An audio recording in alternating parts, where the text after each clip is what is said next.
नमस्कार मैत्रिणींनो, आपला शेतमाळा या चॅनलमध्ये आपलं पुन्हा स्वागत आहे। तर मैत्रिणींनो, आपला शारदीय नवरात्र उत्सवाचा आज आहे 9वा दिवस आणि आज आपण देवीचे घट हलवणार आहोत। तर आता 12 वाजलेले आहेत आणि आपण देवीचा घट कसा हलवतो, तर कशा पद्धतीने नैवेद्य दाखवतो आणि दिवा किती वेळ ठेवायचा किंवा आपण हा घट आहे हा कधी काढायचा आणि आपण सगळ्यात अगोदर आता करून घेतोय देवीची यज्ञ किंवा होम। तर जेव्हा आपण घरामध्ये घट बसवतो ना, तर आपण यज्ञ करणं किंवा होम करणं जरुरी आहे। तर आपण सगळ्यात अगोदर इथं आता होम करून घेतलेला आहे। तर इथं आपण आता या वाटीमध्ये होम केलाय देवीला आणि आपण आता हे जे 9 दिवस माळा घातलेले आहेत या सर्व काढून घ्यायच्या। या सर्व माळा आपल्याला काढून घ्यायच्या आहे आणि यामधले जे पान आहेत नागिनीचे हे आपल्याला सर्व काढून घ्यायचे आहे। तर यामध्ये सुपारी आहे, ही पण आपल्याला काढून घ्यायची आणि हा घट आहे ना आपल्याला पूर्ण असा पाण्याने धुवून घ्यायचा आहे।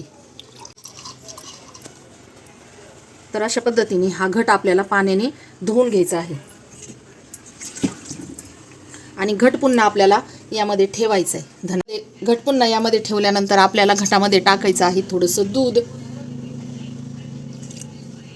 आणि त्यामध्ये टाकायचं आहे गूळ। तर थोडासा गूळ यामध्ये टाकला आपण आणि आता आपण ठेवणार आहोत भाजी भाकरीचा नैवेद्य। तर हा नैवेद्य आपल्याला अशा पद्धतीने घटावर ठेवायचा आहे